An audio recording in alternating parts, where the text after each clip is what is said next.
Bonjour, je suis Adèle. Ici, vous découvrirez des voyages qui ont bouleversé la vie et chamboulé les convictions d'hommes et de femmes de tous âges et de tous horizons.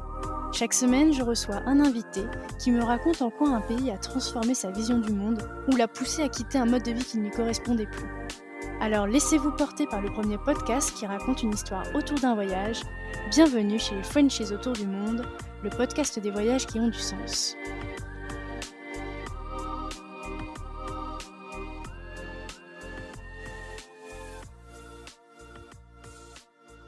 Si vous voulez suivre les coulisses du podcast et être informé des dernières nouveautés, n'hésitez pas à vous abonner au compte Instagram et au compte Facebook Frenchies autour du monde. Les liens sont directement dans la description de l'épisode.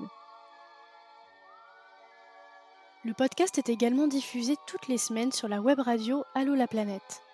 Je vous souhaite une belle découverte sur allolaplanète.fr. Joséphine et son mari ont toujours eu dans un coin de la tête cette envie de tenter une vie à l'étranger sans pour autant la concrétiser. Alors quand le temps est venu d'envisager un nouveau projet de vie dans un autre pays, lorsque des opportunités se sont offertes à son mari dans la recherche médicale, ils se sont dit « et pourquoi pas nous ?» Ensemble, on revient sur leur décision de s'installer à Londres avec leurs 3 enfants et tout ce qu'ils ont traversé jusqu'à leur arrivée sur fond de Brexit et quelques galères. Joséphine se livre sur leur quotidien à l'anglaise, dans lequel elle apprend à se réinventer en tant que conjointe suiveuse et mère. Une place pas toujours évidente à trouver, surtout loin de ses repères et dans une culture différente de la sienne. Je vous souhaite une très belle écoute en compagnie de la rayonnante Joséphine. Hello Joséphine! Salut Adèle!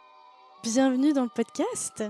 Bah écoute, merci beaucoup de m'inviter dans ton podcast. Je suis hyper heureuse et honorée d'être ton invitée aujourd'hui et un peu intimidée aussi. Je suis super contente aussi de discuter avec toi aujourd'hui parce que Londres, on en parle trop peu. Donc je suis super contente de remettre cette ville à l'honneur dans le podcast après 2 saisons sans témoignage sur cette belle ville. Ah oui. Écoute, je te propose de commencer par une petite présentation pour les auditeurs.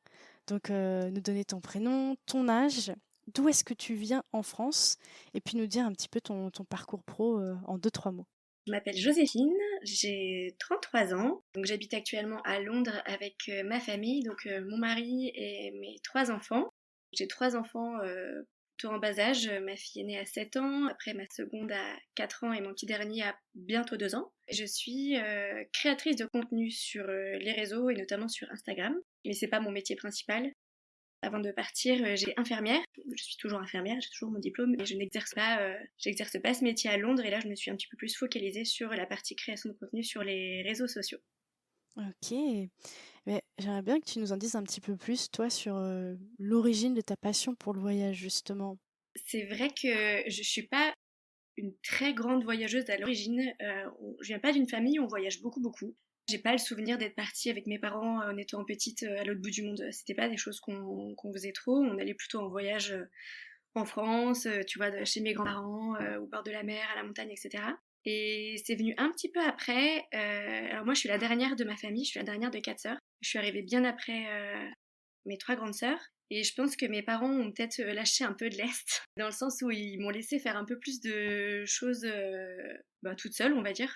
Je pense qu'ils m'ont fait confiance assez rapidement et du coup, ils m'ont envoyé en Angleterre, justement, je crois, 2 années, pendant 2 ans, j'avais des voyages, tu sais, organisés par les écoles ou des voyages linguistiques. Donc moi, j'étais du coup arrivée en Angleterre, j'avais visité Bath, j'avais visité un petit peu toute cette partie d'Angleterre. Je me rappelle que j'avais des super souvenirs. Et j'y suis retournée quelques années après, où là, j'avais une correspondante anglaise et du coup, c'est la première fois que je suis allée à Londres à cette occasion. Et puis après, j'ai commencé à voyager un peu toute seule ou avec des amis ou avec mes cousines, par exemple.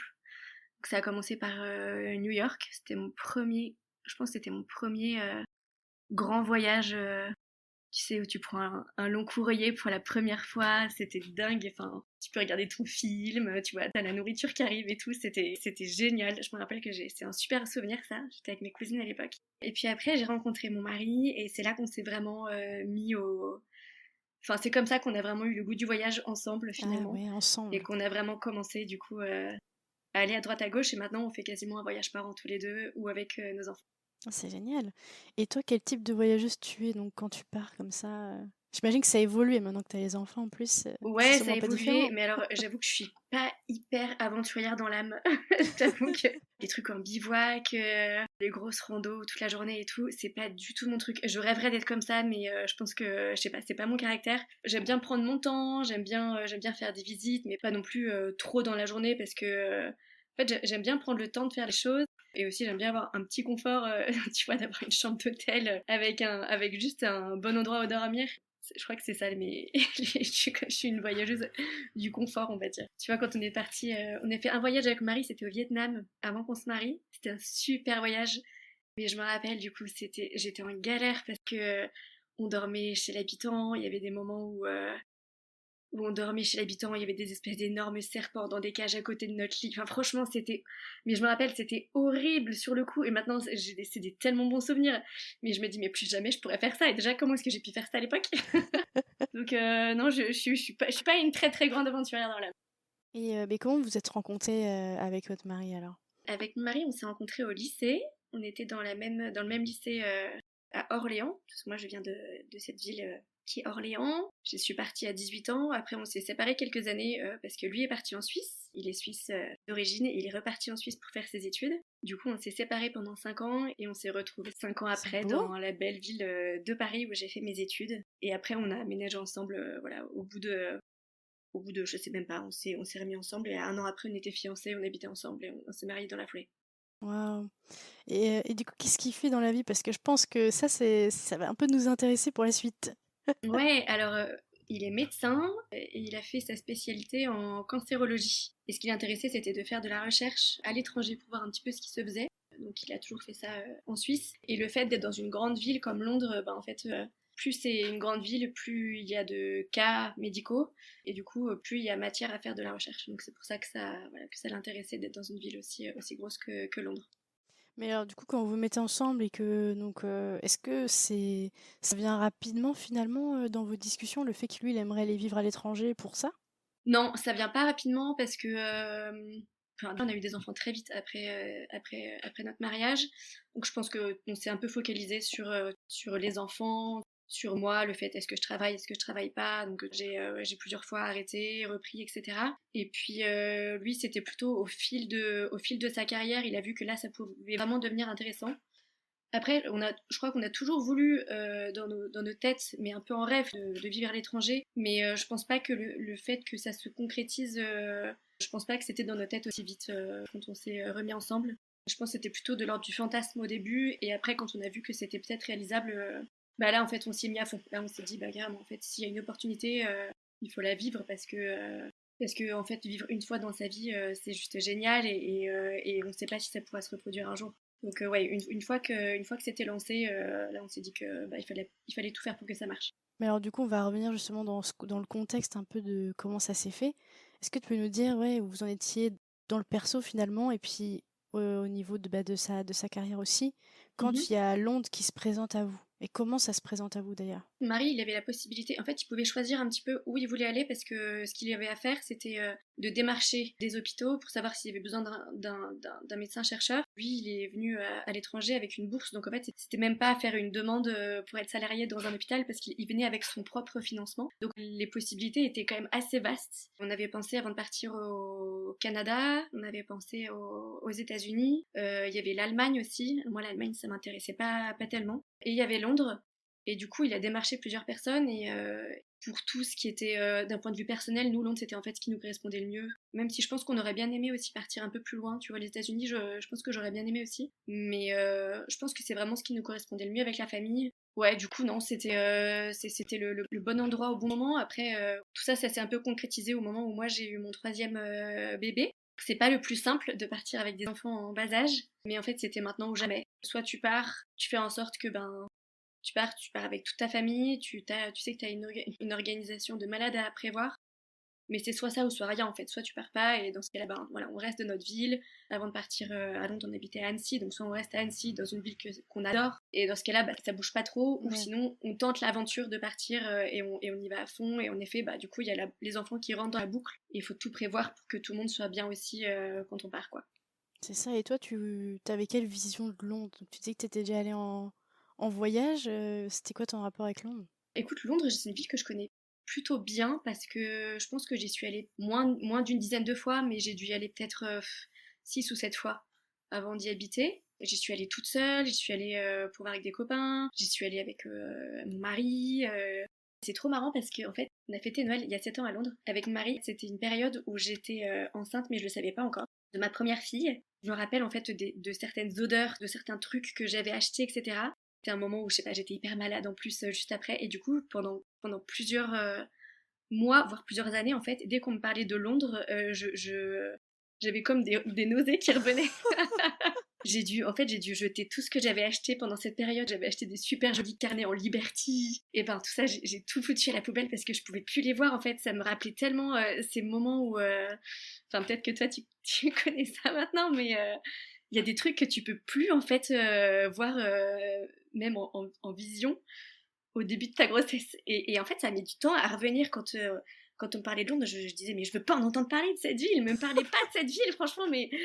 Et ça a mis quelques années après à revenir.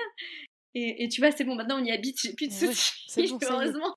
C'est clair. Donc, à part cet épisode, du coup, Mm, d'écœurement, c'est une ville que j'ai toujours adorée et je ouais. trouve le style anglais génial. Le style british, je trouve que c'est. Je pense que j'ai été anglaise dans une autre vie. Ouais, non, non, c'est top que que le projet ait pu prendre vie ici. Et donc, t'en parlais un petit peu, mais toi, t'avais des envies un peu de vivre à l'étranger quand t'étais plus jeune ou pas forcément. Le rêve de l'expatrié, tu sais. Je pense que j'avais ce rêve, mais je me suis jamais dit que ce serait possible. Parce que, tu vois, je t'ai dit, ma famille, on n'a jamais beaucoup voyagé. Je pense que dans mes sœurs, je suis une de celles qui voyage le plus. C'est pas... Ouais, c'était pas dans notre vision C'est des pas dans votre choses. ADN, quoi. Ouais, et même si je pense que t'en rêves Mm. un peu quand t'es petit, parce que ça fait partie un peu de l'ordre du fantasme, tu vois, tu te dis, oh là là, mais ça doit être dingue de vivre dans ce pays, d'apprendre une nouvelle culture, de parler une autre langue, etc. Et puis en plus, en tant qu'infirmière, tu vois, je me suis jamais dit, bah tiens, grâce à mon métier, je pourrais voyager partout dans le monde et tout. Enfin, non, en fait, c'est des opportunités qui arrivent quasiment jamais. Donc, ouais, non, je peux pas dire que ce soit quelque chose qui était tout de suite ancré depuis mon enfance. Ok. Et peut-être qu'on peut parler un peu, tu sais, bah, comment ça se passe quand vous annoncez ça à la famille? Les réactions, qu'est-ce que vous avez eu comme réaction, vous? Eux, je pense qu'on les a un peu préparés, on a un peu préparé le terrain, même C'est bien. avant. Ouais, avant de savoir qu'on allait partir, on leur avait déjà dit, ben ouais, peut-être qu'un jour, avec le travail de mon mari, peut-être que ça se fera, etc.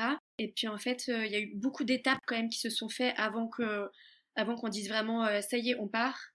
Il fallait d'abord que mon mari soit éligible à avoir sa bourse. Donc une fois que ça c'était bon, bah trop bien. Il fallait qu'il ait son, il fallait que quelqu'un le prenne du coup au poste qu'il voulait. Donc en fait il y a eu quand même plusieurs étapes. Après il y a eu l'étape des visas. Je pense que l'attente de dire c'est bon, ça y est, on part, on y va. En fait c'était hyper long pour notre famille parce qu'au final peut-être qu'on leur a dit trop tôt, tu vois, qu'on partait parce que ils étaient peut-être en attente qu'on le dise. Il y avait trop Ah d'étapes ouais, je avant, tu vois. comprends. Il y avait trop d'étapes Il y a eu avant que ça vraiment marche vraiment. le temps qui se fasse à l'idée, finalement.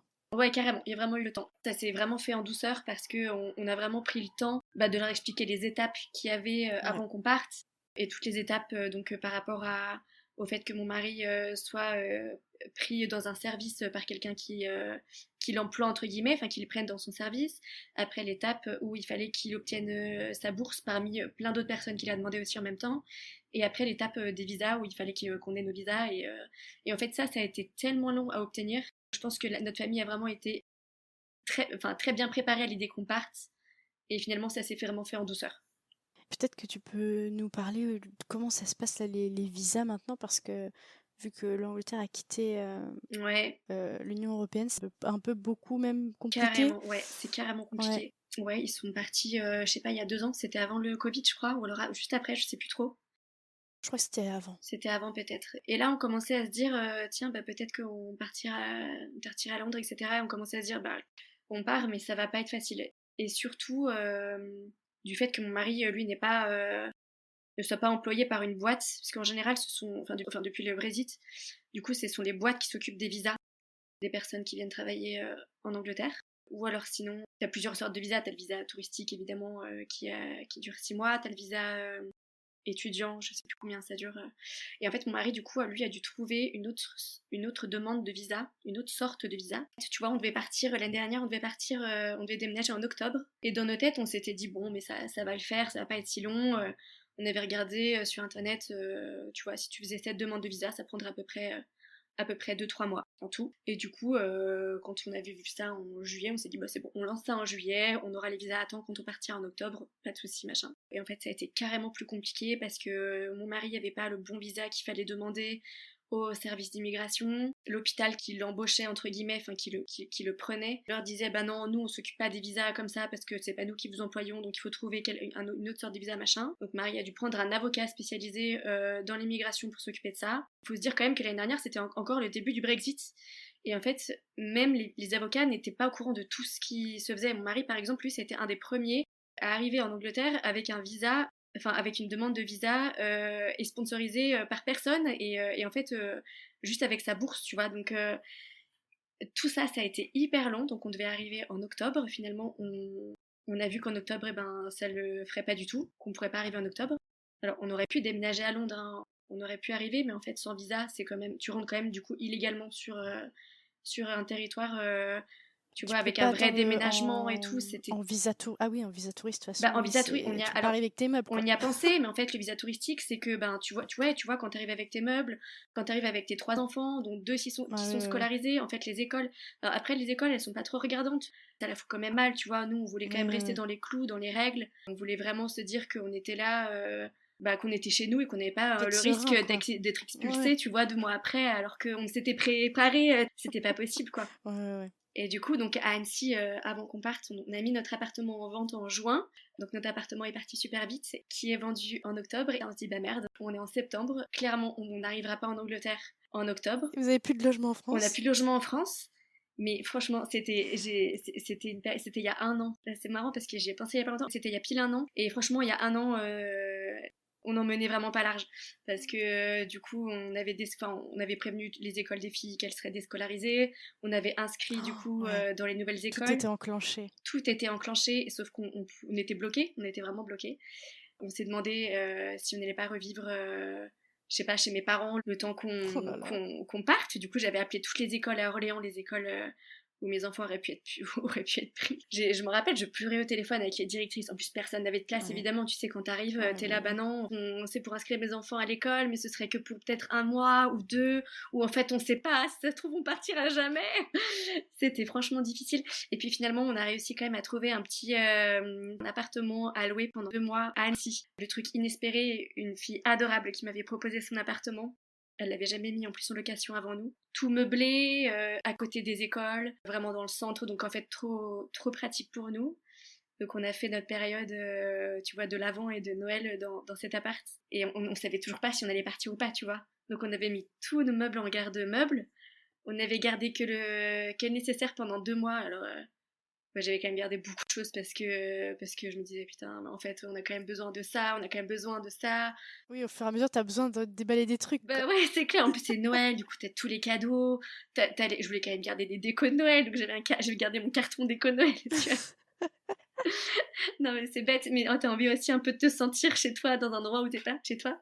Et puis, on avait les visas où ça avançait pas du tout. On en était au point mort et on se disait, bon bah merde, en fait, il va falloir qu'on retrouve. Tu vois, on a vendu un appartement à Annecy qu'on adorait.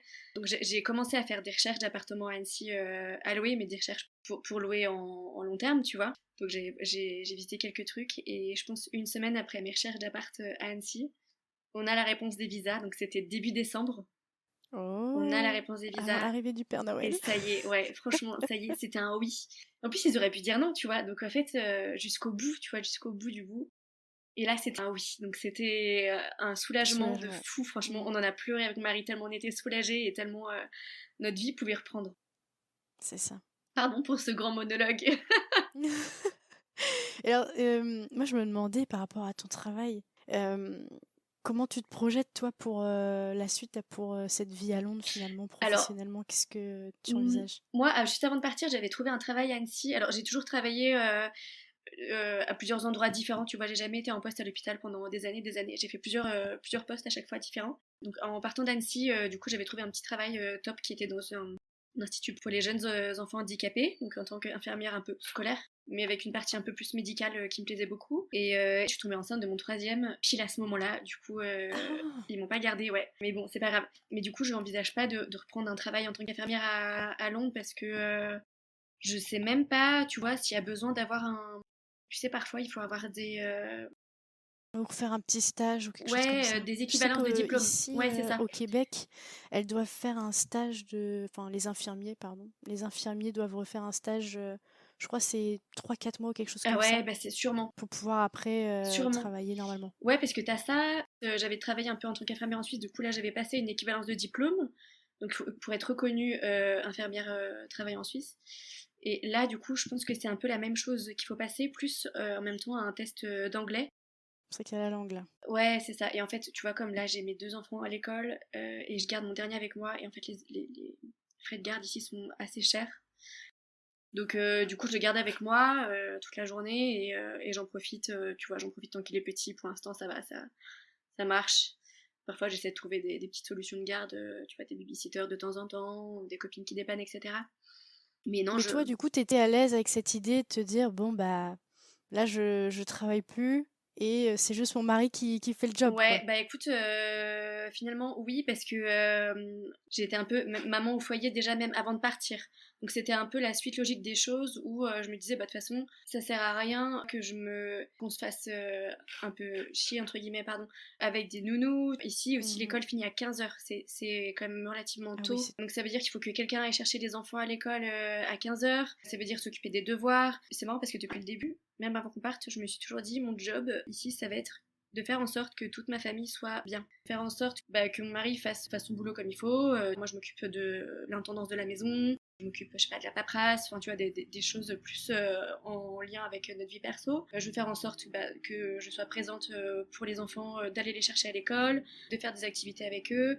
Je vais être présente pour mon bébé, tu vois, enfin, qui a bientôt 2 ans, c'est plus un bébé, mais finalement, il est encore petit. oui. Donc en fait ça c'est un peu ma parenthèse à l'étranger qui me permet aussi après de réfléchir aussi à est-ce que vraiment j'ai envie de continuer d'être infirmière plus tard. Les réseaux ça me prend aussi pas mal de place et d'autant encore plus depuis que j'ai déménagé d'ailleurs. Donc là c'est vrai que je me focalise un peu plus sur les réseaux ici, sachant que c'est carrément compatible avec la vie de famille en même temps.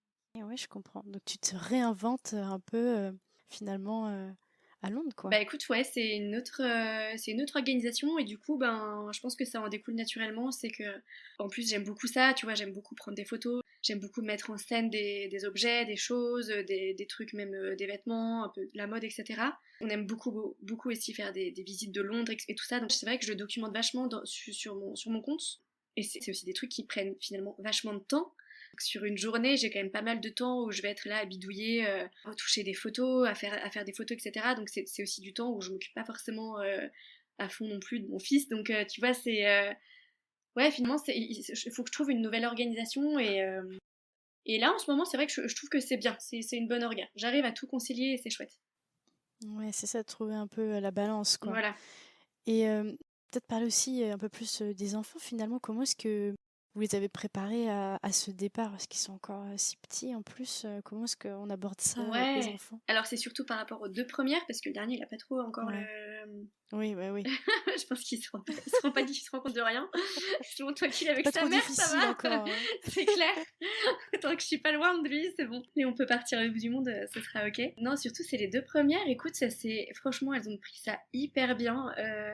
On en a beaucoup parlé avec elles avant qu'on parte. On les a beaucoup préparées au fait que on allait déménager, qu'on allait changer de maison, qu'on allait changer d'école, qu'on allait changer de pays, qu'on allait plus être aussi près des grands-parents, de leurs petits copains de l'école, etc. Mais pareil, après, elle voyait qu'on en parlait beaucoup avec mon mari, surtout dans la période un peu critique où on commençait à voir que ça prenait un peu l'eau. Et je pense qu'elles nous ont un peu entendu, tu vois, être un peu inquiets et tout ça. Donc, elles nous ont jamais posé de problème avec ça. Franchement, même en déménageant ici, nous, on a fait le choix d'inscrire notre fille aînée dans une école française pour qu'elle soit toujours attachée au programme français pour le jour où, quand on rentrera en France, enfin, qu'elle reste toujours dans Ouais, le c'est même ça, qu'elles soient au niveau, en même fait. niveau si Ouais, jamais ils vont rentrer en France, quoi. c'est ça. Ouais.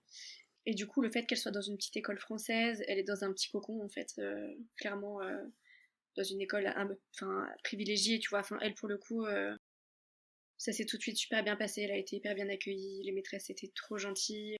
Ça reste une école française, donc en fait, c'est les codes qu'elle connaît, etc. Et la deuxième, par contre, elle elle est dans une école anglaise, parce qu'elle est Ah plus ouais. petite. Ouais, tu vois, elle est en preschool ici. Enfin, ça s'appelle nursery school. C'est Ah oui, ok, équivalent je vois. maternelle. Mais du coup, c'est des horaires un peu moins élevés.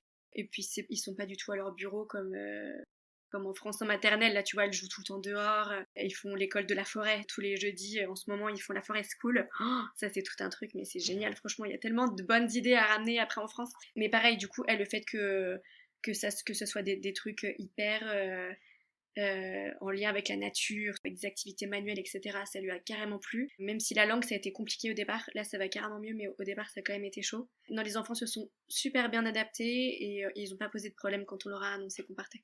Et du coup, au niveau de la langue, comment ça se passe français, anglais Ouais, alors nous on est très franco-français. Franchement, c'est peut-être pas ouf, mais en fait on parle que français à la maison. Parce que mon mari, en fait, lui, il parle anglais mais à son boulot, mais pas du tout ici. Ma fille aînée, elle a 1 heure d'anglais par jour, mais c'est pas assez pour qu'elle soit bilingue en fait. Et finalement, c'est vraiment ma deuxième Oui, qui, c'est pas elle est complètement dans le bain. elle est carrément dans le bain. Et en fait, tu vois, quand elle parle, alors elle parle français à la maison. Et là, tu vois, c'est marrant parce qu'il y a des amis qui sont venus nous voir ce week-end qui nous ont dit ah mais c'est marrant parce que quand elle parle, elle commence à avoir un accent. Enfin, quand elle parle français, elle commence à avoir un accent alors que nous, on s'en rend pas compte du tout. Là, du coup, j'essaye de déceler cet accent. J'ai encore du mal, mais je crois que je commence à comprendre ce qu'ils ont dit. Mais tu vois, quand elle dit des mots en anglais, enfin, elle a même pas l'effort de faire l'accent. En fait, c'est tellement Oui, ça sort tout seul. naturel. Elle Waouh. nous reprend parfois même quand on dit des mots en anglais. Tu vois, je sais pas, à un moment on dit, je sais pas, do you want some water? Elle dit, non, c'est pas water, c'est water. Elle commence à dire un truc, t'es là, ah ouais, d'accord, donc toi t'es vraiment, on sent que t'es avec des vrais anglais et que t'entends ça toute la journée, c'est clair. Donc, au niveau de la langue, c'est assez. Nous, on est vraiment resté langue française à la maison, donc ça pose pas de problème. Comment ça se passe le quotidien à l'anglaise? Alors, les journées passent très vite. Je sais pas pourquoi ça passe plus vite qu'en France. Parce que, si, bah, en fait, je sais pourquoi, c'est parce que l'école finit plus tôt. Donc, les après-midi se passent plus vite C'est aussi. ça, t'as pas d'après-midi en C'est fait. clair. Non, j'ai pas beaucoup l'après-midi, j'avoue que ça passe vraiment très vite. Et surtout, là, en ce moment, je sais pas si c'est comme ça au Canada, mais en fait, ici, la nuit tombe, mais en plein après-midi, à Oh 16h30. là Tu sais là, pas oui, ce qui se c'est passe, mais en horrible. fait, ça y est, la nuit Oui. arrive. Ce week-end, on était dans un parc à 16h30. Et en fait, ils nous mettent dehors, quoi. Parce que, ben, ça y est, c'est le crépuscule, il faut que les gens rentrent chez eux. Donc, en fait, les journées passent très, très vite. Et l'école commence plus tard aussi. En fait, il y a des Ah journées. ouais? Ouais, ça commence à 9h. Alors, je pense qu'il y a des écoles aussi en France où ça commence à 9h, mais tu vois, ici, c'est 9h, 15h ou 15h30 pour ma fille aînée. Mais c'est vrai que tu as des plages horaires où finalement, c'est pas facile de se libérer du temps pour aller crapahuter dans le centre de Londres. En fait, tu t'es vite rattrapé par le fait d'aller chercher tes enfants à l'école finalement. Ah ouais, complètement. Ouais. Les jours de la semaine finalement se résument assez vite à tu fais en fonction des horaires de l'école, tu fais en fonction de ton organisation un peu perso, tu vois, avec tes courses, ton ménage, moi mes petites activités de prise de vue, d'Instagram et compagnie. C'est le week-end surtout où là on essaie de faire un maximum de choses et un maximum de visites pour découvrir la ville. Génial. Et du coup, comment ça se passe les vacances scolaires d'ailleurs? On n'a pas. Les Anglais, ils ont moins de vacances que la France. Il y a 1 semaine de vacances en général. Enfin, les Français ont 2 semaines de vacances en octobre par exemple, et les Anglais ont 1 semaine. Mais par contre, moi j'ai une fille qui est dans le système français. Quoi, elle Et a du coup, elle a les les vacances vacances françaises. En fait, elle a les deux. Elle a les vacances françaises et elle a les vacances anglaises. Oh la vache. C'est-à-dire que, ouais, alors elle, franchement, je te dis, elle est dans la meilleure école du monde. Ça veut dire qu'elle a donc les vacances, elle a 2 semaines de vacances à chaque période, et elle a en plus cette petite semaine de vacances qu'on a en Angleterre la première semaine de juin. C'est trop bien d'avoir une semaine de vacances à cette période. C'est trop le feu parce qu'il fait trop beau, il y a personne. Enfin, du coup, personne d'autre n'est en vacances en fait, donc du coup, c'est canon, c'est une semaine canon. Après, elle est en vacances, tu vois, début juillet, alors que les Anglais sont en vacances genre le 20 juillet, je crois. Ah oui, c'est tard. Ouais, c'est tard. Ouais, ouais, ils ont moins de vacances, franchement. C'est vrai que. Après, peut-être qu'ils commencent aussi un peu plus tard en septembre. Du coup, pour elle, c'est tout bénef. Mais c'est vrai que j'ai un peu jonglé avec les deux calendriers, tu vois, de vacances, sachant que bah, ma seconde fille, elle a que les vacances anglaises. Du coup, j'avoue, parfois, tu vois, la semaine dernière, c'était les vacances d'octobre. Bah, je l'ai pas trop mis la deuxième semaine, tu vois. C'est vrai que comme elle est en nurserie, ils comprennent, tu vois, elle est un peu petite, elle peut rester Oui, un peu à oui, la oui. maison, on avait des copains à la maison, en fait, Je trouve ça trop triste que ce soit la seule qui aille bosser, tu vois. Enfin, elle C'est a ça. 4 ans, quoi. En fait, elle peut carrément Pour être rester. l'inverse, quoi. Ouais, c'est clair. Donc, j'essaie de faire un peu ma petite embrouille au niveau des vacances aussi. Ouais, je comprends. Peut-être que tu peux nous parler un peu plus c'est de la culture anglaise, ce que tu as découvert, ce que t'aimes, ce que t'aimes moins, tout ça.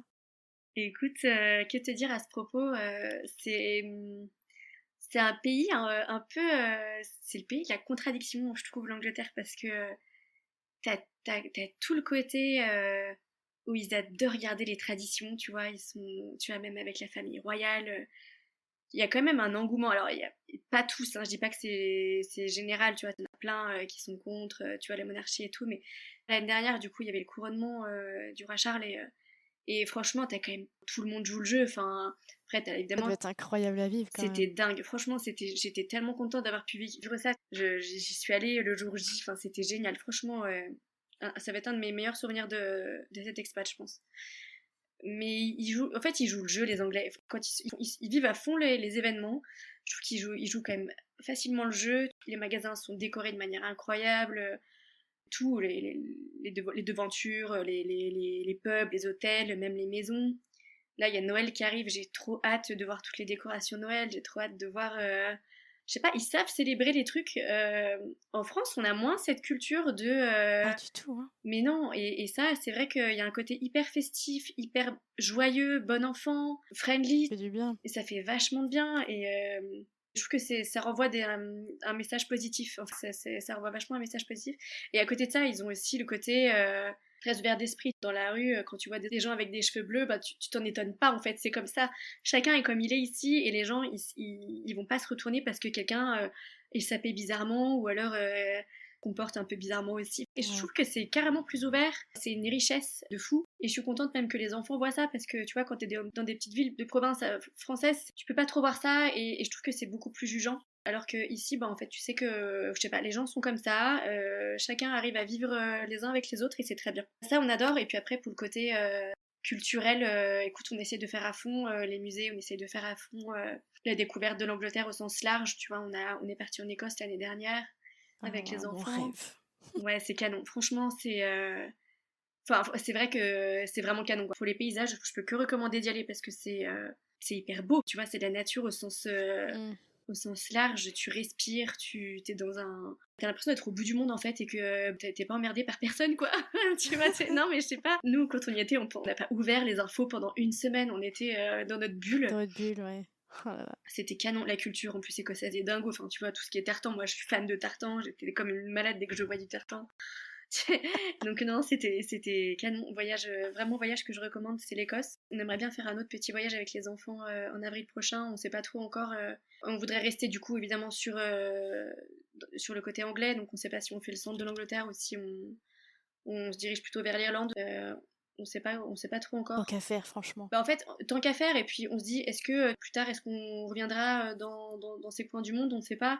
Là, on est à côté, franchement, si à l'occasion, je pense qu'il faut la prendre. Au niveau gastronomique, bah, je te dis, c'est pas la folie ici, j'avoue. De toute façon, comment rivaliser quand même avec la France, quoi. C'est Ouais, bah, compliqué, hein. c'est pareil pour Mm. toi au Canada. Enfin, je sais pas trop comment Oui, c'est. Et encore, si, toi, si, ça va, si, c'est pareil. t'as le sirop d'érable qui relève carrément le Oui, niveau. ouais, oui, mais bon, c'est sûr que ça me manque là. Je rentre en Ouais. décembre, j'ai vraiment qu'une hâte. Je me suis fait une liste, tu vois, de tout ce que je veux remanger en Et France. ce que tu vas ramener aussi, c'est vrai que nous, dès qu'on rentre en France, on Aussi. ramène plein de trucs, on ramène plein de trucs. Alors, on commence à trouver des trucs qui sont un peu alternatifs ici aussi. Et puis, il y a aussi des découvertes qu'on fait qui sont pas mal du tout, hein. Franchement, j'en ai pas en tête là tout de suite. Tu vois, j'ai pas de trucs assez marquants. Bah, je pense juste aux fish and chips qui passent. Ah ouais, et encore quand on a pris 2, 3 fois, franchement, là, je peux plus en voir en peinture non plus des fish and chips, j'avoue. À chaque fois qu'on a des potes qui viennent, on me dit, mais si, franchement, allez-y, prenez, c'est vraiment le plat typique et tout. Ou alors une paille, ou je sais pas, des sausage mash and sausage. Mais t'en manges une fois ou deux, et puis après, c'est quand même pas les plats les plus raffinés, quoi.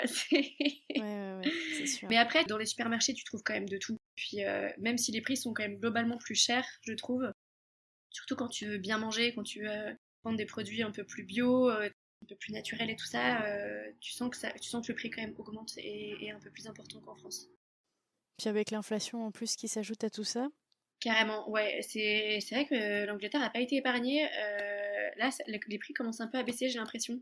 Enfin, je sais pas si c'est global ou pas, mais tu vois, dans mon panier, quand je fais mon drive toutes les semaines, j'ai l'impression que il y a certains trucs qui ont un peu baissé. Baisse un peu, ouais. Ouais, mais c'est vrai que globalement, la vie reste chère en Angleterre. Ça, c'est clair, ça, c'est un des points, on peut pas dire le contraire, quoi. Alors, et qu'est-ce qu'il y a comme autre point que tu aimes un peu moins de cette culture, toi? Qui te dérange ou que t'apprécies moins? Écoute, c'est difficile parce que franchement, je trouve qu'il y a quand même vachement de points positifs ici. Alors, on Je fait trouve positif si tu veux. que... Ouais, alors on va faire positif si tu veux. C'est vrai que moi, je parle en tant que maman. Je trouve que pour les enfants, c'est génial. Tout est fait pour que les enfants soient bien, en fait. Et pour qu'ils soient accueillis dans les endroits, tu vois, dans les musées, dans les restaurants. Dans les restaurants, ils ont quasiment tous des chaises hautes. Ils ont quasiment tous des petits coloriages pour patienter. Ils sont quasiment tous super sympas. Ils ont tous des menus enfants. Enfin, tu vois, c'est des exemples un peu tout cons. Mais en fait, voilà. Enfin, même pour les familles qui veulent venir un jour visiter l'Angleterre, enfin, franchement, faut pas avoir peur de venir avec des enfants. Parce qu'en fait, c'est facile avec eux, quoi. C'est facile. Et puis, t'as vachement de musées qui sont faits pour. T'en as où c'est un peu moins adapté, mais quand tu fais le musée d'histoire naturelle, c'est génial pour les enfants. Le Science Museum, c'est génial. Le musée des transports, c'est génial. Même dans les musées un peu plus adultes, en général, il y a toujours un petit parcours fait pour les enfants. Donc, ça, franchement, c'est un pays qui est vraiment hyper adapté aux enfants. D'un point de vue relationnel avec les gens, je trouve que c'est aussi plus. Les gens sont plus respectueux, sont plus friendly. Ils ont très souvent le petit mot gentil qui va refaire ta journée. Moi, le nombre de fois où les gens me disent des petits mots dans la rue, mais gentils, tu vois, en France, c'était le contraire. En France, c'était des trucs, des réflexions par rapport à mes enfants, genre, je sais pas, ah, votre enfant, il est au soleil, je sais pas quoi, enfin, des trucs comme ça.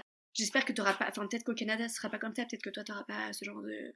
Mais je trouve qu'en France, les gens ont plus la réflexion négative que la réflexion positive. Oui, ça, c'est évident. Ouais. Ouais, ouais. Et alors que ici, mais ça va être le petit mot gentil. Et parfois, c'est pas qu'un petit mot. Parfois, ça va être des gens qui posent des questions, enfin, qui s'intéressent à ce que tu fais, pourquoi t'es là, qu'est-ce que, enfin, tu vois, au contexte. Et Je crois qu'il y a plus super d'intérêt, quoi, agréable. à connecter, Mais carrément. finalement, Ouais, qu'en carrément, France où... c'est clair. Et puis les gens sont mis sur un peu le même pied d'égalité. C'est autant une serveuse de ma boulangerie en bas de chez moi qui va me dire un petit mot gentil tous les jours qu'un monsieur, je sais pas, habillé super chic qui va faire un joli sourire aux enfants. Enfin, c'est global. Je trouve que les gens sont plus sympas ici. Je dis pas que la France c'est tout le contraire, hein. Il y a aussi des gens super sympas en France, il y en a partout. C'est ça. Mais tu sens que le Mais on le climat ressent social est quand plus. même différent, quoi. Ouais, carrément. Ouais, carrément. Mm. Ouais, je trouve que c'est un peu plus. Je trouve que, je sais pas, il y a un climat plus positif ici. Oui. Après, je sais pas, les rues sont plus propres. Tout ce qui est administratif, c'est simplifié. Dans notre Ah, quartier, en fait, oui. t'as des gens qui s'occupent juste du quartier. Donc, si t'as un problème chez toi, dans ton machin, dans ton quartier, dans ton appartement, etc., bah, tu vas directement voir les gens de ce service-là. T'as pas à passer par la mairie, par je sais pas quoi. En fait, tout est plus simplifié. T'as vraiment des services pour chaque chose. Ah si, le gros point négatif, par contre, c'est vraiment la conduite à gauche, enfin la conduite Ah oui. Ah oui, oui, c'est il ça, la faut s'y conduite faire, à oui. gauche. Ça, je ne comprends pas vraiment, mais c'est un truc, je sais pas pourquoi ils ont fait ça, parce que franchement, c'est tellement la galère. Oh, j'ai essayé, on a une voiture ici, tu vois, mon mari, maintenant il conduit super bien, je sais pas, enfin, à chaque fois je suis là, mais putain, mais comment tu fais? Parce que tu conduis vraiment très bien, alors que c'est hyper compliqué, et bon, bah ça, de toute façon, ça date d'il y a des siècles et des siècles, donc on va pas changer, mais Ah je ouais, pense ouais, ouais. un peu le gros seul point Mais pour négatif toi, ça a d'ici. été le petit problème. Bah ouais, parce que j'aimais bien conduire avant. À Annecy, j'avais ma voiture, j'étais hyper indépendante. Tu vois, je faisais mes petites courses en 2-2, j'étais en voiture et tout ça. Ici, je peux pas du tout. Et c'est vrai que on n'est pas non plus dans le centre de Londres. Enfin, fort heureusement, parce que le centre du Londres, c'est quand même assez touristique. Mais c'est vrai que après Londres, c'est une ville qui est très étendue. Donc, t'as difficilement des shops en bas de chez toi. J'ai pas de gros supermarché à moins de 15-20 minutes à pied. Du coup, c'est vrai que t'as aussi une autre organisation à faire par rapport à tes courses. Si t'as besoin d'aller dans un endroit de service, je sais pas, pressing, cordonnier, je sais pas, tout ce que tu veux, bah tu sens que là il y a quand même un petit peu de marche à faire, alors que. Mais ça, c'est mon choix, c'est parce que j'ai choisi de pas conduire. Tu vois, j'ai d'autres copines qui conduisent très bien leur voiture Oui, c'est ça. et qui ont pas de soucis et ça se passe très bien. Mais moi, j'avoue, j'ai pas assez confiance en moi pour faire pour tenter l'aventure. C'est ça, tu le sens pas. Voilà. Pas du tout. Il y a d'autres choses, du coup, un peu plus négatives, justement, qui te dérangent, entre guillemets, un peu Écoute, plus. peut-être le coût de la vie. J'avoue que le coût de la vie, ça Ouais. nous a vachement. Ouais, ça nous impacte quand même au quotidien parce que Les loyers sont pas les mêmes qu'en France. Tu payes à la semaine en plus. Ouais, ici c'est par semaine. Alors, enfin, on paye au mois, mais en fait c'est présenté à la semaine. Alors peut-être que ça dépend des agences, mais en gros, quand tu passes devant une agence immobilière, tu vois qu'en fait le prix est par week et pas par month. D'ailleurs, quand tu fais pas gaffe à ça, en fait, moi, il y a une deux fois où je me dis putain, mais en fait, c'est pas du tout cher, c'est dingue. Enfin, 500 pounds, le truc, c'est pas cher. Mais en fait, tu te rends compte que c'est par semaine. Et que là, ah ouais, d'accord, ok. En fait, c'est pas ça du tout. Mais nous, après, tu vois, on paye, on a une mensualité, on paye par mois Ok, ouais, notre c'est quand logement. même plus facile. Ouais, heureusement, parce que c'est vrai que d'un point de vue organisation pour ton budget, je trouve que c'est mieux de faire ça. Mais en fait, tout est un peu plus cher globalement. Ça va être la nourriture, ça va être les transports. Le métro est génial parce qu'il est clean, il est rapide, etc. Mais il est quand même pas donné. Ça va être les écoles. Nous, c'est pareil, c'est un choix. On a fait le choix aussi de mettre notre fille dans une école privée. Ah Euh, oui, tu peux nous en parler, ouais. Ouais, bah écoute, du coup, c'est une école française, comme j'avais dit, et c'est une petite école, donc les petites écoles privées en Angleterre sont quand même pas données. Après, en fait, ce qui est bien, c'est que tu as quand même le choix. Tu vois, pour les Anglais, ils ont le choix d'entrer dans des écoles privées, soit dans des écoles anglaises, soit dans des écoles internationales, soit dans des écoles, je sais pas, même Montessori. Je pense que tu as quand même beaucoup de choix d'écoles. Sinon, tu as des écoles publiques, et tu as aussi des écoles publiques catholiques. Et ça, c'est vrai que je regrette un peu que les filles n'y soient pas allées. Nous, on est catho, on est une famille catholique, et c'est vrai on aurait bien aimé que les filles soient dans ce genre d'école parce qu'il y a quand même un encadrement assez spécifique, un bon niveau scolaire en général, ça dépend des écoles évidemment, mais celle qui était à côté de chez nous, elle avait plutôt un bon niveau scolaire. Et c'est des écoles qui sont gratuites. Donc en fait, ça coche un peu toutes les cases de ce que nous, on aurait aimé avoir pour les enfants, mais évidemment, ce sont des écoles anglaises. Donc ça veut dire qu'il faut que ton enfant se fasse à l'idée d'avoir une scolarité anglaise. Et C'est ça, c'est le programme c'est le anglais, mais aussi la langue, les Exactement, gens c'est le t'ont pas... programme anglais. Je sais qu'ils apprennent à lire plutôt que les Français, c'est plutôt vers 4-5 ans. Ça veut dire que, Ah ouais, ouais, bah, je crois, j'ai entendu dire que c'est parce que la langue anglaise était plus facile à apprendre que la langue française. C'est pour ça qu'en France, ah du coup, on oui. apprend un peu plus tard. Et j'espère que je dis pas de bêtises, mais je crois qu'en Allemagne, par exemple, ils apprennent à lire aussi encore plus tard, parce que la langue est aussi un peu plus difficile à apprendre. Mais peut-être à confirmer, tu vois, c'est des bruits de couloir que j'ai Oui, entendu oui. dire, ça se trouve, c'est pas du tout vrai. Donc, à voir. Nous, du coup, on n'a pas choisi ce système d'école publique catholique parce qu'en effet, c'était trop compliqué que les filles aillent dans un système anglais et soient vraiment imprégnées d'une langue anglaise si jamais il y a un retour en France qui se fait plus tard. Ouais, je comprends complètement. Ouais. Je me demandais juste au niveau de la socialisation, comment est-ce que toi t'as fait? Parce que tu dis que t'es beaucoup donc à la maison, donc tu fais quand même tout ton contenu pour les réseaux sociaux. Mais Ouais. comment t'as fait pour rencontrer du monde? Parce que j'imagine qu'au bout d'un moment, peut-être se sentir un peu seul dans ta situation. Écoute, pas tellement, parce que alors on connaissait pas grand monde, enfin on connaissait presque personne avant d'arriver ici. Il y a juste une fille que j'ai rencontrée justement grâce à Instagram, c'est trop marrant. Maintenant on est trop copines et je l'adore. Cool ça. Bah en fait, tu vois, Instagram finalement c'est quand même c'est un réseau social, mais c'est aussi un réseau de rencontres. Moi, il y a quand même pas mal de personnes que j'ai rencontrées grâce à ça, dont des personnes maintenant très proches. Tu vois, on est même parrain-marraine et tout ça de nos enfants. Donc c'est quand même un côté de ce réseau qui est pas négligeable, et après tu peux quand même vite te rendre compte si tu peux bien t'entendre avec la personne, t'arrives un peu à voir, je sais pas, suivant son contenu, ce qu'elle met, etc. Bah parfois tu peux te dire bah non, pas du tout, ou alors ouais, ça pourrait matcher. Donc la première personne que j'ai rencontrée en Angleterre, bah finalement elle m'a aussi fait rencontrer du monde, ce qui était trop sympa de sa part. Et après, ça s'est fait par un peu les écoles, par la paroisse, parce que, comme je t'ai dit, nous, on est catholiques, donc du coup, le fait d'aller à la messe le dimanche, tu te rapproches quand même de certaines familles. L'Angleterre, c'est quand même pas compliqué pour rencontrer du monde, enfin, Londres surtout, c'est quand même une ville où, enfin, franchement, t'entends parler français, dès que tu sors de chez toi, t'entends parler français, quoi. Il y a des Français partout ici. Enfin, c'est des villes qui sont plus peuplées que certaines petites villes de Français, que Ouais, certaines c'est petites ça. villes en France, en fait. Donc, en fait, c'est vraiment pas compliqué de rencontrer du monde. On a eu la chance quand même de s'être fait un cercle amical assez rapidement, et on se sent pas du tout seul ou mis à l'écart ou même loin de notre famille. Enfin, même si ça nous manque évidemment, mais moi j'ai pas du tout en tout cas ce sentiment de solitude. C'est pas. Ok, ouais, c'est tant mieux. Peut-être que Tant je mieux. l'avais un peu au départ, tu vois, les premiers jours où on arrive parce que ben c'était premiers jours, Mhm. tu Tu commences découvres. toi en plus un nouveau Ouais, quotidien c'est sans clair. aller travailler, tout ça, Mais peut-être ouais. que c'est aussi un sentiment que tu aurais eu dans une autre ville en déménageant en France, tu vois. Ouais, tout à Enfin, fait. Ouais, ouais, complètement. je sais pas si le fait d'être en Angleterre, ça soit différent.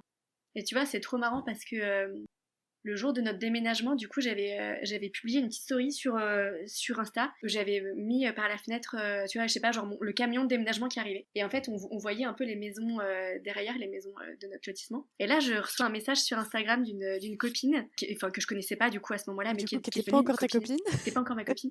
Et elle me dit, mais attends, salut Joséphine, on se connaît pas, mais en fait, c'est trop bizarre. Enfin, j'ai l'impression que t'es chez moi là. Et en fait, cette fille, elle habite, c'est l'immeuble à côté Incroyable. de chez nous. Elle habite une maison qui est C'est à génial. côté de chez nous, tu vois. Alors que, enfin, je veux dire, Londres, c'est quand même immense. Il C'est y a ça. quand même une chance sur 1 million que quelqu'un me suive sur Instagram, une Française, une nana trop sympa de mon âge, qu'elle soit ma voisine, quoi. Et du coup, on s'est rencontrés, on s'entend trop bien. Et j'ai, pareil, un autre couple d'amis qui habite dans notre rue, qui est un peu plus loin aussi. Donc, on est dans un quartier où il y a quand même pas mal de Français, c'est vrai. Mais c'est quand même des petits trucs où tu te dis, bon, bah, c'était écrit qu'il fallait qu'on trouve cet appart. C'est ça, non mais c'est ça le Ouais, destin, c'est fou. c'est clair. Du coup, effectivement, on n'en a pas encore parlé, mais est-ce que vous aviez un logement qui vous attendait ou est-ce que vous avez dû tout faire tout seul de votre côté? Comment est-ce que ça s'est fait? En fait, on a démarché une société de chasseurs d'appart. Enfin, tu sais, c'est des entreprises qui cherchent pour toi un appartement quand t'es loin. Une super entreprise s'appelle French Touch Properties, si jamais certains sont en recherche d'appartements. Du coup, ils se sont occupés de nous chercher des appartements selon nos critères. Donc nous, on avait été à Londres l'année dernière, en septembre, pour commencer à faire quelques visites quand même, parce on voulait aussi voir par nous-mêmes. Donc on a fait un week-end à Londres de visite. Donc on a visité des trucs. Alors après, quand tu visites des appartements à Londres, t'en vois des vertes et des pas mûres, parce que t'as des logements qui sont dans des états déplorables vraiment. Tu sens que les propriétaires, enfin tu sens qu'il y a quand même un gros besoin, une grosse demande de logement et que les propriétaires, je pense qu'ils font un peu ce qu'ils veulent ici, tu vois. Ils sentent qu'ils sont peut-être en position de force. Et du coup, on a visité des trucs qui étaient crades, qui étaient pas bien entretenus, pas du tout adaptés avec des enfants, où t'as à peine une salle de bain, enfin voilà, des trucs comme ça. Donc à la fin du week-end, on était dépités avec mon mari. Et la dernière visite qu'on a fait, donc la personne qui nous a accompagnés pour trouver un appartement nous avait dit au dernier moment qu'un agent l'avait appelé pour un appartement qui se libérait. Donc on a visité cet appartement-là qui cochait toutes les cases. Donc on a négocié un peu le prix. À Londres, en fait, enfin en Angleterre, je pense que c'est partout en Angleterre, tu peux négocier le prix de la location. C'est génial. Alors c'est génial dans les deux sens en fait, c'est-à-dire comme il y a beaucoup de demandes, Ah, les gens peuvent tu peux surenchérir. surenchérir. Et en fait, du coup, et donc quand c'est risqué. c'est risqué, et du coup, tu peux vite te retrouver avec un appartement canon où tu es déjà un peu au max de tes capacités de budget pour une location. Et en fait, l'agent te dit, bah ouais, mais en fait, il y a quelqu'un qui te propose à 100 pounds de plus par mois. Qu'est-ce que tu fais? Est-ce que du coup tu le prends, tu fais une proposition à 150 de plus, ou est-ce que du coup tu restes là? Il y a une telle demande, en effet, je pense que quand t'es propriétaire ici, t'es un peu le roi du monde, quoi. Tu peux... Ouais, d'accord. Ouais. Bref, du coup, l'appartement, on avait réussi, donc on avait fait une offre et l'offre avait été acceptée. On avait fait une offre à la baisse. On s'est senti Génial. hyper chanceux. C'était meant to be, quoi. Exactement. Du coup, c'était bon. On n'avait pas signé le bail. On attendait un petit peu d'abord nos visas pour signer le bail. Et en fait, nos visas n'arrivaient pas, nos visas n'arrivaient pas, nos visas n'arrivaient pas. Et du coup, juste avant de signer le bail, on s'est dit, bah en fait, on peut pas prendre cet appart parce qu'on va payer un loyer, sachant qu'on est encore un loyer à Londres, sachant qu'on est encore en France. Donc, ça veut dire qu'il faut qu'on paye 2 loyers pour un appartement qui sera vide quelque part. Et en fait, c'était pas possible, quoi. Du coup, on a lâché cet appartement-là. Donc après, la mission du coup avec Fetch Touch a été terminée. Et du coup, on a repris les recherches par nous-mêmes pour trouver notre appartement dans lequel on est actuellement, et qui finalement est encore il est au-delà de nos espérances parce qu'il était un peu plus bas dans notre budget. On n'a pas eu à le négocier. Il est parfait, quoi. Il est pas très loin des écoles. Il est plus près de celui qu'on avait visité en premier, qu'on a failli prendre. Il est grand, on a une chambre d'amis, c'est trop bien pour recevoir du monde. Il coche un peu toutes les cases, donc c'est top. On est hyper content ici. Donc finalement, tu considères que c'est plutôt galère, pas galère? Et ben, je pensais, j'étais pas sereine au départ, et puis on a fait quand même des visites qui m'ont fait prendre conscience que ce serait pas facile. Et finalement, pas si galère que ça, parce que par nous-mêmes, on a trouvé l'appartement assez facilement, et on n'a pas fait 10 000 visites avant de le trouver. Donc je pense qu'il faut pas se dire que ça va être impossible. C'est quand même possible de trouver des appartements bien à des prix certes chers, mais qui peuvent rentrer dans un budget. Ouais, c'est clair. Mais ce que je te propose, c'est de passer un peu à la fin de notre Ouais, échange carrément. et nous dire, toi, ce que ça t'a apporté donc de faire un peu cette vie à l'étranger. Donc sur ton plan personnel, hein, je veux dire. Et ben, hyper enrichissant. Nous, on vit vraiment ça comme une aventure familiale où on veut que chacun, que ce soit nous deux, mon mari et moi, que nos enfants, et à chaque rythme différent, on veut que chacun en profite. Et c'est pour ça que du coup, le week-end, on fait à fond des visites culturelles adaptées à eux, qu'on essaie de faire des petits voyages avec eux, tout en essayant quand même de profiter de notre vie sociale, de notre vie aussi amoureuse, enfin à deux, avec mon mari. Mais voilà, le but c'est vraiment de vivre une aventure familiale et de prendre au maximum ce qu'on peut prendre ici pour que le jour où on rentrera en France, on se dise mais en fait on a vécu une aventure comme si c'était un grand voyage, comme si ce qu'on avait fait, ben maintenant voilà, on connaît l'Angleterre, on connaît bien l'Angleterre, on a fait les visites qu'on voulait faire et qu'on rentre sans regret. Et sans regret de s'être dit ah bah mince, on n'a pas fait ça, on n'a pas fait ça, on aurait dû faire plus ça, on aurait dû. En fait là on est vraiment dans un esprit de faire un maximum de choses. Et tu sens que toi, ça vous a rapproché avec ton mari, là, cette aventure, j'ai envie de dire? Bah écoute, ouais, ça nous a. En fait, ça nous a rapprochés. En fait, ça nous a carrément rapprochés parce qu'il fait du télétravail, ce qu'il ne faisait jamais avant. Ah oui. Donc il est vraiment très très proche, tu vois. Il Oui, est c'est proche ça. comme jamais. Donc, mais c'est trop bien. En fait, c'est aussi pour ça qu'on en profite à fond, c'est qu'on sait que le jour où il devra reprendre un poste, peut-être pas en Angleterre, peut-être ailleurs, on verra. Là, en ce moment, il fait de la recherche pour une mission donnée, donc du coup, il adapte ses horaires. Il adapte ses vacances, même la semaine, ils mettent quand même pas mal, tu Donc vois. t'as l'impression finalement peut-être de le voir même plus Mais je le vois depuis que vous êtes carrément à plus. Londres. Parfois, même, parfois, il m'énerve, tu vois, tellement il est là. Non, je rigole, je dis ça, je vais regretter parce que franchement, avant, il était interne, c'était un courant d'air. Enfin, tu vois, même à l'école, mes copines, elles le voyaient quasiment jamais. C'est Donc, ça. Donc c'est une belle dynamique que vous avez trouvée ici et ouais, qui c'est te trop bien. plaît, quoi. Ouais. Carrément. Et du coup, pareil, on sait que ce sera sûrement pour une durée limitée, donc on en profite aussi beaucoup, beaucoup. On est vraiment tous les cinq. Voilà, on vit cette aventure tous les cinq, hyper approchés. Bah écoute, merci beaucoup pour cet échange. Je suis vraiment trop contente d'avoir discuté avec toi de ta vie à Londres. Merci Adèle, en tout cas de m'avoir invitée. J'ai été hyper contente. Ça s'est hyper bien passé. Tu vois? Ouais, c'est clair. Bah, de toute façon, ouais, finalement, quand on est lancé sur un sujet, ça va.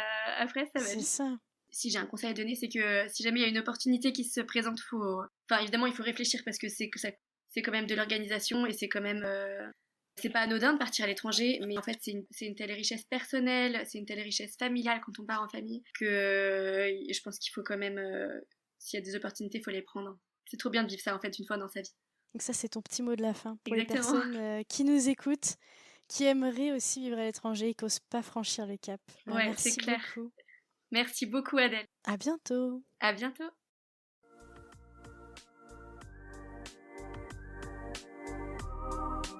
C'est la fin de cet épisode, mais j'ai encore besoin de vous. Si vous avez Apple Podcast, n'hésitez pas à laisser 5 étoiles et même à mettre un petit avis. Cela m'aide énormément à faire gagner en visibilité à ce podcast. Si l'épisode vous a plu, n'hésitez pas à le partager au plus grand nombre. Il ne me reste plus qu'à vous dire à lundi pour un prochain épisode des Frenchies autour du monde.